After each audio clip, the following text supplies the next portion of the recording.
Централен дневник на К1 телевизија. Добро вечер. По настаните што го одбележаа денешниот ден, започнуваме веднаш. 64% од автопатската делница Демиркапија Смоквица веќе е изградена.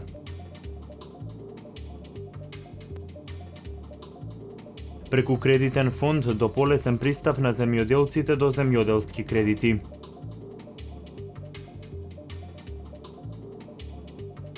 Ке се гради патот Неготино-Криволак.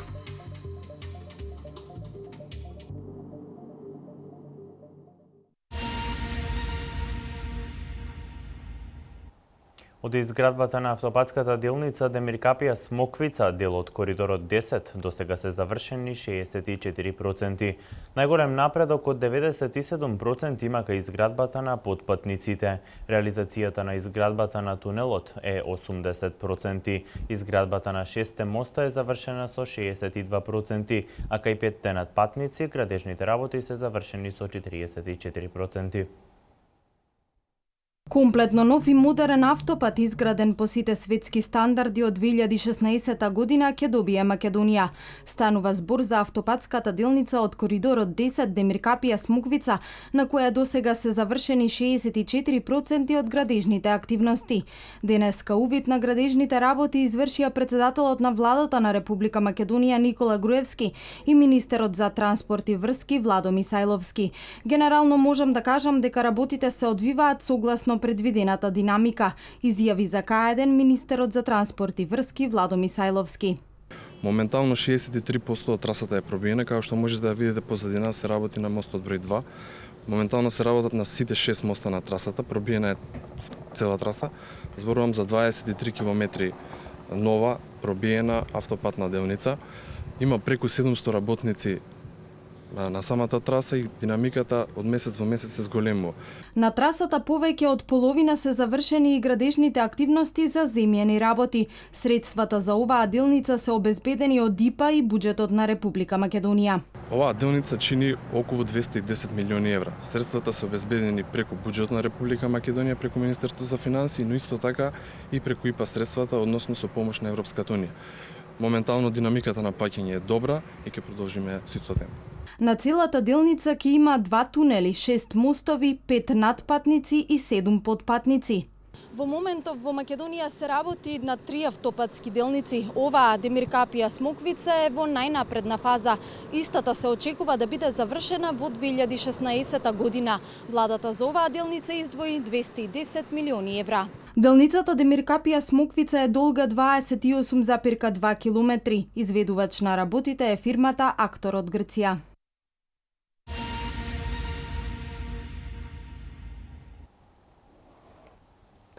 Фабриката Дока Текстил е пример како од старите напуштени објекти може да се создадат нови производствени погони во кои своје вработување ќе најдат дел од невработените лица. Премиерот Никола Груевски и министерот за финансии Зоран Ставревски велат дека ова не е единствен ваков пример. Проектот Македонија вработува е можност за отварање на нови работни места. 70 работници веќе почнаа со работа во целосно реконструираниот објект на фабриката Дока Текстил, која премиерот Груевски денеска официјално ја пушти во употреба. Тој нагласи дека владата направила се што можела за да најде нов собственик за пропаднатата фабрика во Миравци, за повторно да се вработат луѓе во неа и регионот да заживее. Според планот, бројката на вработени до крајот на годината треба да достигне 200 лица.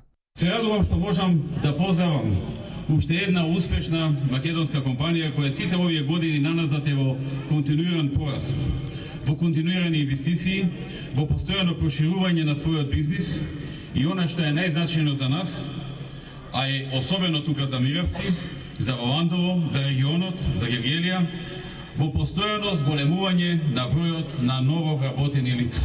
Вице-премиерот и министер за финансии Зоран Ставревски рече дека отварањето на фабриката во Миравци ќе значи подобар живот за 200 семејства од околината. Заедно со индустријската зона Раброво се заокружува бројка од околу 550 вработени. Тоа е целта и тоа е нашата мисија. Секогаш да правиме работи што ќе го подобрат животот на граѓаните.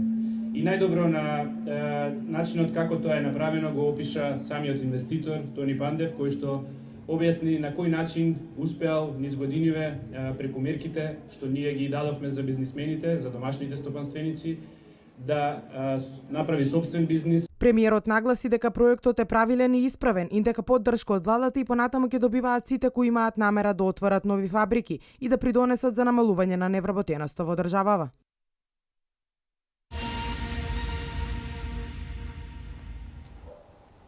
Премиерот Груевски, одговарајќи на новинарско прашање, рече дека неговите очекувања за излез од политичката криза се дека треба да се најде некое разумно решение, односно разумен компромис. Според него, другата страна засега не е насочена во исправец, односно прави се за да не се постигне меѓусебен договор. Па моите видувања се дека треба да се најде некое разумно решение, разумен компромис. Засега, другата страна не можем да кажам дека оди во еден таков правец. Мене се уште ми стои впечатокот во сиве овие денови дека другата страна прави се да не дојдеме до договор, затоа што она што го чувствуваме дека низ чекорите што ги прават, низ деновите што поминуваат, тие практично поставуваат колку што е можно по-нелогични услови за да не се договориме, за да можат да продолжат еден период на политичка криза која би имала влијание на економијата, значи да дојде до пат на економијата и тука гледаат некоја своја шанса, ако економијата почне да паѓа, луѓето да почне да се разочаруваат, да речат еве паѓа економијата, ај сега веќе нема да гласаме за ВМРО, ќе гласаме за СДСМ. Но таквата деструктивна политика, која што е на грбот на граѓаните, на грбот на народот, на грбот на вработените и на грбот на невработените кои што очекуваат да им се отворат нови работни места, ќе им се врати како бумеранг на нашите политички конкуренти и мислам дека следните избори ќе ги изгубат уште полошо и уште со поголема разлика од колку претходно. Со оваква политика како што тргнале да водат.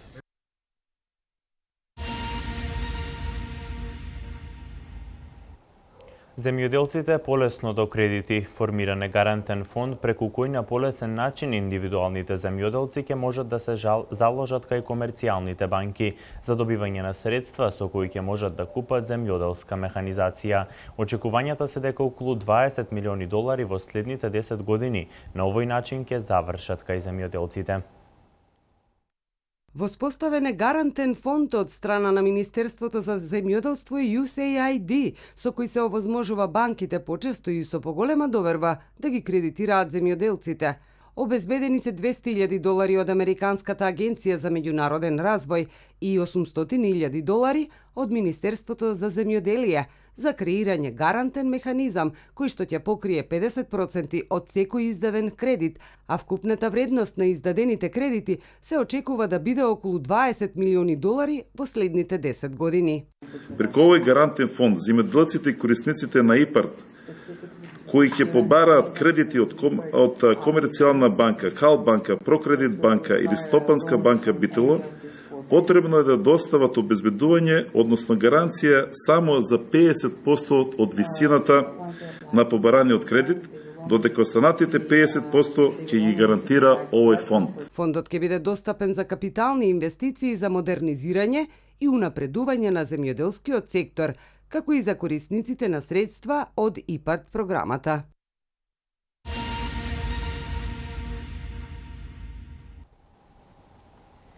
Реконструкцијата на локалниот пат Неготино-Криволак започна да се реализира. Со комплетната реконструкција, сите кои се упатуваат до Криволак ќе се движат по современ, проширен и асфалтиран патен правец, со што ќе се оствари основната цел – зголемена безбедност на сите учесници во сообраќајот. Ќе се реконструира патниот правец Неготино-Криволак, за што беше распишан јавен повик за прибирање на понуди за реконструкција. По изборот на најповолниот понудувач и по изборот на надзорниот орган ќе започне изградбата на патниот правец, вели градоначалникот Ванчо Апостолов. Како што инвестиме на граѓаните од Неготино, од општина Неготино и населеното место Криволак, бидејќи тоа е еден од профреквентните патни правци, доста е експлоатиран и од возилата на Арама на Република Македонија и од природни стопанственици кои на тој патен правец, значи подолго време, повеќе години, минуваат и истиот е руиниран, што веќе се соочишме со повеќе сообраќајни несреќи, некои од нив и со трагични последици. Министерството за транспорт и врски ја обезбеди потребната инвестиција, парични средства кои ќе бидат рационално искористени со цел крајниот резултат и изградбата да биде прилагодена според светските стандарди. Изминатите години наназад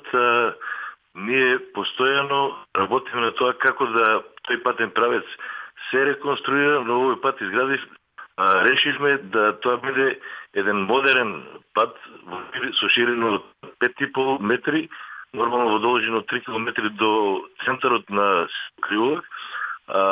Инвестицијата е обезбедена од Министерството за транспорт и чини околу 22 милиони денари. Ова лето се очекува да започне изградбата на овој патен правец, со што ќе се реши еден голем проблем за жителите на овие две населени места.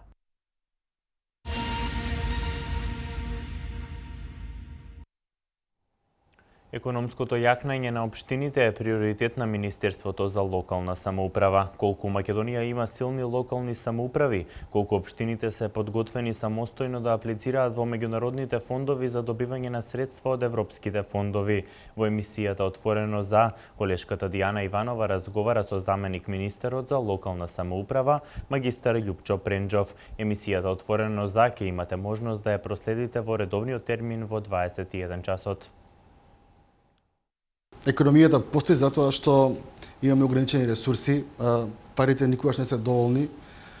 Општините во Република Македонија, како и секој жив организам, имаат определени побарувања по основ на даноци и други основи, имаат определени обврски према добавачите кои што ги работат проектите.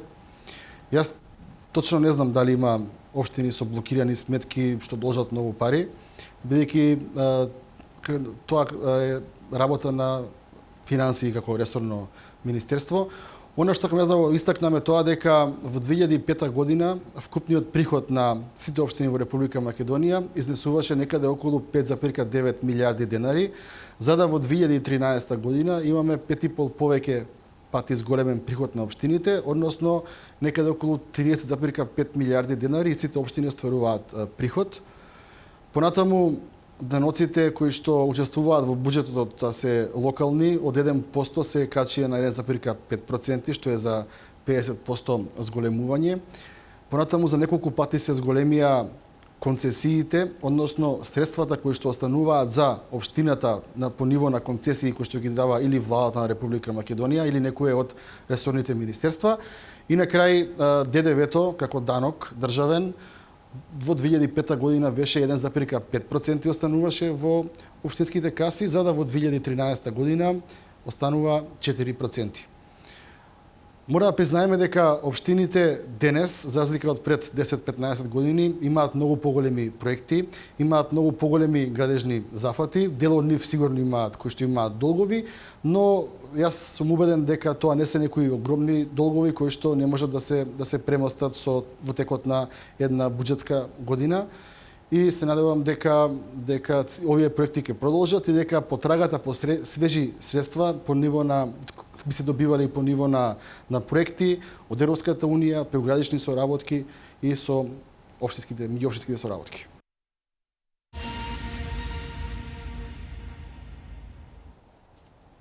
Струшките вечери на поезијата синоќа беа презентирани пред Велешани. Организаторите на фестивалот го представија она што ќе се случува и што е опфатено во рамките на издавачката дејност и сите меѓународни активности. Најголемата светска поетска манифестација што се одржува секоја година во градот Струга, Струшките вечери на поезијата, синоќа беа презентирани пред Велешани. Сето она што ќе се случува и се што е опфатено во рамки на издавачката дејност и сите меѓународни активности ги представија организаторите на фестивалот. Еве имавме уште една прилика да ги запознаеме Велешани со првенствено со издавачката дејност, но и да имаме една убава прилика да им прикажеме еден документарен портрет за големиот корејски поет Коун, кој беше мината годишен добитник на наградата Златен венец на Струшките вечери на поезијата. Публиката премиерно имаше можност да го погледне документарниот филм за лауреатот на Златен венец, големиот корејски поет Коун, насловен како Звуците на Ариранг, во продукција на Македонската радиотелевизија и во режија на Димера Тајковски. Тоа е филмски портрет на една ретка творечка личност, чие творештво заради уметничките и естетските вредности одамна е валоризирана меѓу најзначајните во светската поезија од втората половина на 20-тиот и почетокот на 21-виот век, зашто е добитник на многобројни награди низ светот. Токму документарните портрети кои што ги изработува Македонската радиотелевизија на добитниците на Златниот венец е нешто што е континуирано и трае и се надевам дека во иднина ќе трае. Овој пат Велешани ќе имаат можност да го погледнат најновото остварување на Македонската радиотелевизија, тоа е документарниот филм Звуците на Ариранг во режија на Димера Тајковски. Струшките вечери на поезијата се внесени во сите поетски карти на светот и основно обележие на градот како туристички центар и на неа присуствуваат најмалку 200 светски поети. На поетскиот фестивал меѓу другото се доделуваат и најголемото признание за целокупна поетска дејност Златен венец и наградата Браќа Миладиновци за најдобра поетска книга на македонски јазик.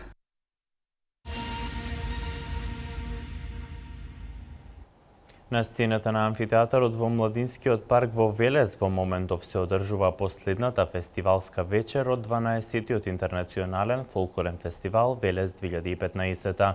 Фолклорниот фестивал годинава имаше рекорден број на учесници. Во изминатите 4 фестивалски вечери Велес беше центар на фолклорот, а многобројната публика имаше можност одново да ужива како во народните танци на домашните ансамбли, така и во изведбите на гостите од 8 земји.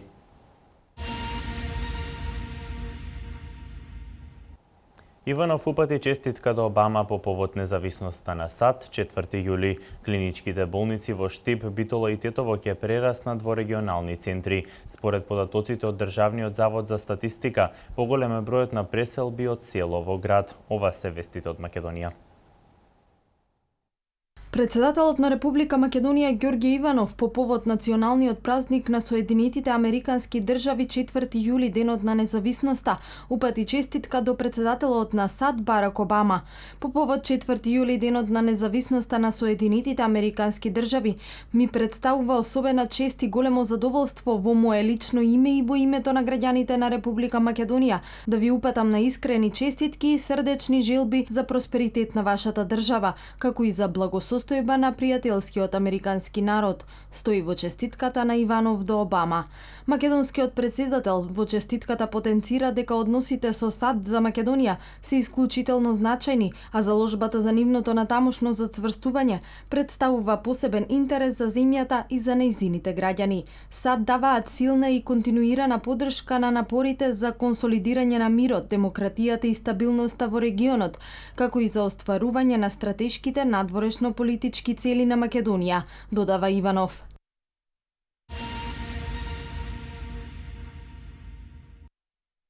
Жителите од североисточниот регион најмногу се иселуваат од село во град, додека во Полошкиот регион се повеќе застапени се меѓу селските преселби.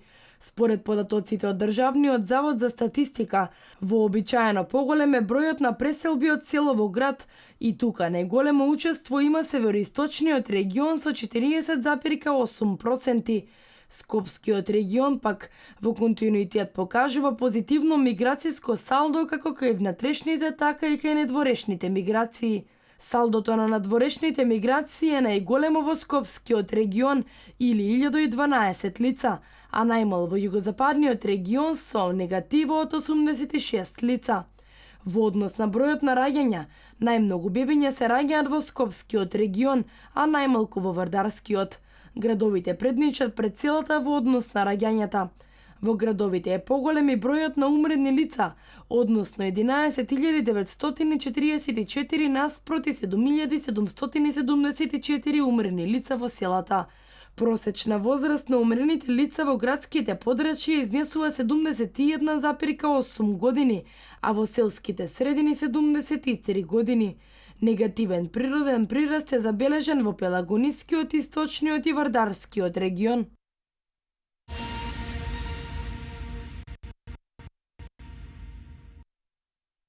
Клиничките болници во Штип, Битола и Тетово ќе прераснат во регионални центри каде ќе бидат упатувани најголем број од пациентите кои што живеат надвор од главниот град. Во моментов Министерството за здравство работи на зајакнување на капацитетите во повеќе различни специјалности во овие и во општите болници низ државата. Министерот за здравство Тодоров посочи дека од почетокот на годинава досега се креирани 28.219 упати од јавни здравствени установи од другите градови кон клиниките во Скопје и градската општа болница во Скопје. Примената на оваа практика ќе почне од клиничката болница во Штип, која се грижи за здравјето на 250.000 жители од источниот регион и представува регионален центар на територијата на Источна Македонија.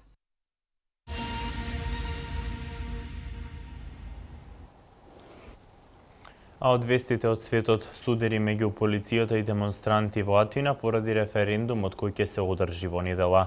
САД по 239 пат го одбележува денот на независноста. Судери меѓу полицијата и демонстрантите избувнаа вчера во центарот на Атина, каде се одржуваше митинг на приврзаници на гласањето со не на референдумот во недела. Во судирите учествувале неколку десетици лица, од кои многумина биле со заштитни шлемови на главите.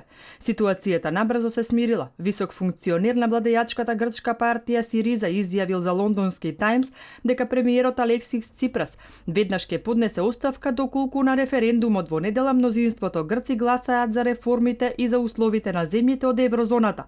Овој функционер, чиј идентитет весникот не го открива, рекол дека по повлекувањето на Ципрас ќе биде формирана влада на национално единство која би продолжила да управува со земјата. Од денеска одново се создаваат редови пред грчките банки, во обид на штедачите да ги извлечат своите пари, откако стана јасно дека владата ќе воведе рационализација за компаниите кои бараат средства за својата редовна работа.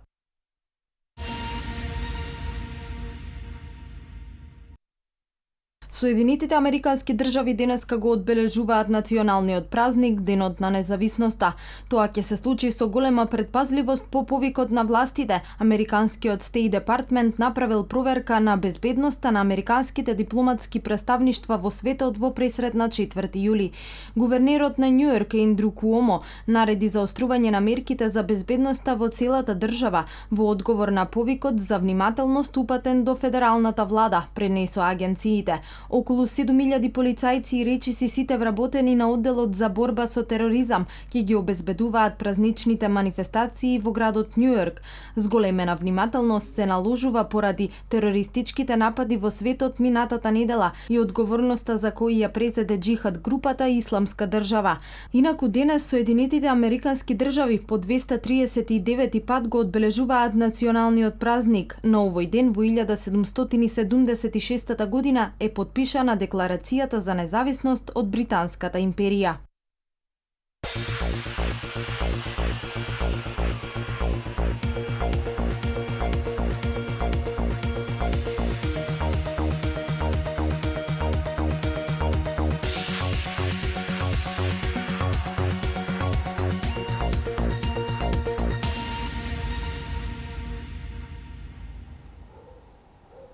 Игор Стефановски иđе пред нов предизвик. Македонскиот пливач Чепишевски со нов рекорд. Емилија Ничовска ги има деталите за домашниот спорт. Македонскиот пливач Горас Чепишевски постави нов апсолутен државен рекорд во дисциплината 100 метри грбно на 28-те универзитетски игри кои се одржуваат во Гвангжу. Нашиот представник го освои првото место во својата група со крајно време од 59,72 секунди и со тоа го подобри досегашниот рекорд од 59,94 секунди, кој исто така тој го имаше постигнато. Чепишевски го зазема 36-то место од 49 пливачи кои настапија во оваа дисциплина. На истото надпреварување свое издание имаше и Мартин Стефановски. Во дисциплината 50 метри делфин, нашиот втор представник го освои 48-то место од 62 пливачи, со време од 26,68 секунди.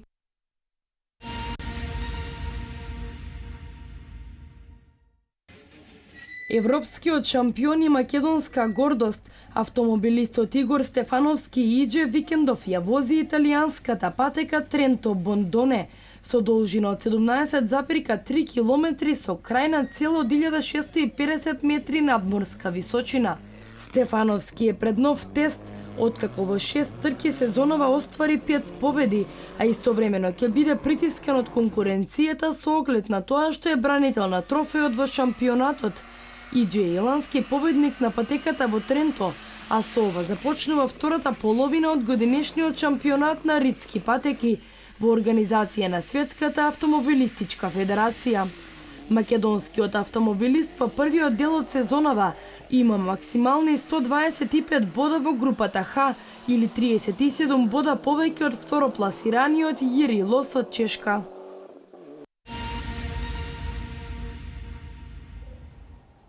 Со победа од 2:0 над Парагвај, Перу ја освои бронзата на Копа Америка. Антик се збогува од НБА лигата во Европа поблиску до своето семејство. Повеќе детали за меѓународниот спорт од прилозите што следат. Репрезентацијата на Перу го освои третото место на Копа Америка, турнирот на јужноамериканските фудбалски селекции. Во дуелот за бронзата Перу славеше против Парагвај со 2:0, со 2 гола постигнати во второто полувреме. Најпрво Карилјо во 48-та минута убаво погоди од врвот на 16-тникот по одбиената топка од казнениот простор, а потоа и Паоло Гуереро погоди за конечни 2:0. Вечера од 22 часот се игра финалето на Копа Америка меѓу домашната селекција на Чиле и Аргентина.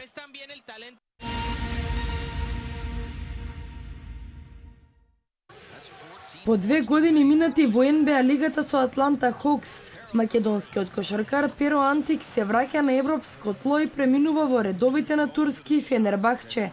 Откако ги мина сите лекарски прегледи, тој потпиша 2-годишен договор со клубот од Истанбул, со можност истиот да се продолжи за уште една година.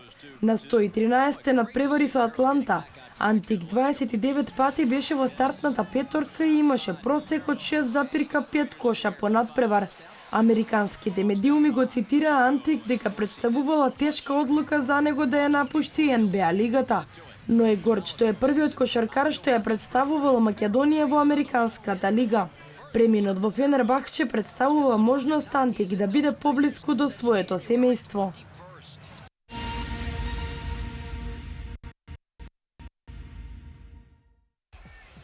Сакраменто Кингс доби ново засилување на позицијата плеймейкер. 29-годишниот Ражон Рондо потпиша со Кингс едногодишен договор вреден $9,5 милиони во дресот на Бостон на почетокот од сезоната и на крајот како играч на Далас Маверикс. Рондо оствари просек од 8,9 поени, 7,7 асистенции и 5,5 скока во дресот на двата тима. Огромно внимание на третиот ден од преодниот рок во НБА лигата привлече одличниот центар на Лос Анџелес Клиперс Деандре Джордан. Тој потпиша 4-годишен договор со Далас Маверикс вреден $80 милиони.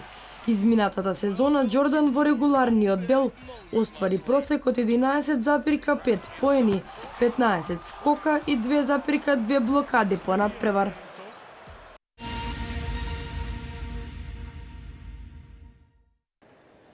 Носителката на Вимблдон Серена Вилијамс со голема мака успеа да се пласира во осмина финалето.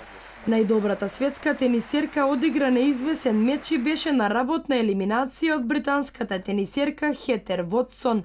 Искусната Вилијамс успеа да ги освои последните 3 гема и да издвои победа во мечот. Ривалка во осмина финалето на Серена ќе биде нејзината сестра Венус Вилијамс.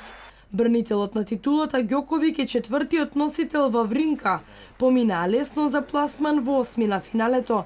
Откако со 3:0 во сетови Новак го порази Бернард Томик. Негов следен противник е Леонардо Мајер. Швајцарецот лесно се справи со Фернандо Вердаско за во следното коло да закаже дуел со Давид Гофан од Белгија.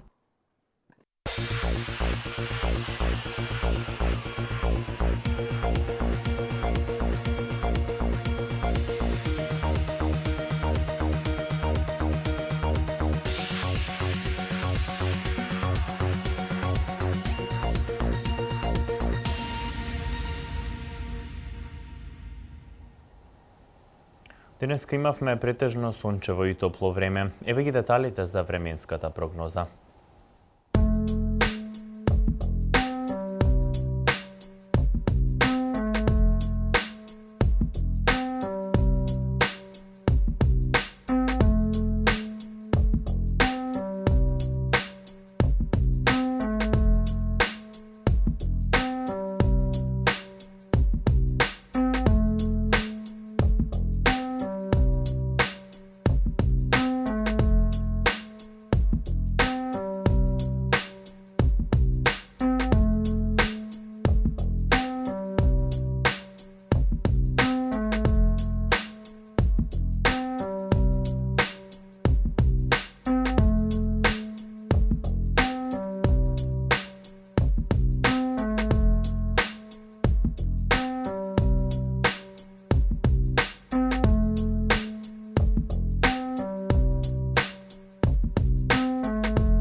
Ова беше последната информација за денес. Имајте пријатна вечер.